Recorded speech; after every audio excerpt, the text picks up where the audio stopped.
দূরপাল্লার টেলিযোগাযোগ নীতিমালার অপব্যবহারের অভিযোগ করেছেন প্রধান উপদেষ্টা টেলিযোগাযোগ বিষয়ক বিশেষ সহকারী ফয়েজ আহমেদ তৈয়ব।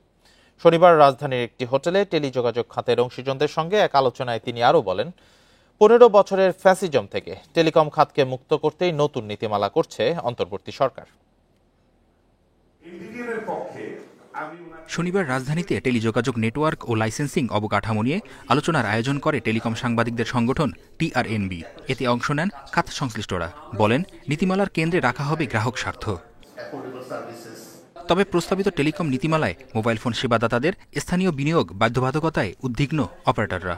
এই সবাই ফেলিওর থেকে রিথট অফ দ্যাট একটা রিফর্ম পলিসি একটা নিয়ে আসবে। এই সমস্যা থেকে আমাদের সবাইকে বের করে নিয়ে আসবে, কিন্তু বাংলাদেশকে বের করে নিয়ে। আমি যদি আরো 2 বছর স্পেন্ড করি এই রিফর্মের উপরে, এর যে খুব ভালো কিছু যে হবে তা না। এখন এই কিছু কিছু ভালো জিনিস সেখানে আসতে হবে, হয়তো কিছু কিছু ভালো ওখানে আসবে, আবার কিছু খারাপও চলে আসতে পারে। আগামী 10 বছর পরে আমরা দেখতে চাই আমাদের টেলিকম সেক্টরে কত পার্সেন্ট ফরেন ইনভেস্টমেন্ট, কত পার্সেন্ট আমাদের লোকাল ইনভেস্টমেন্ট। নীতিমালা সরকারের এখতিয়ার হলেও এর ভিত্তিতে গাইডলাইন বিটিআরসি করবে বলে জানান সংস্থাটির চেয়ারম্যান। বলেন, এখনো প্রায় 2.5 কোটি পরিবার মোবাইল সংযোগের বাইরে।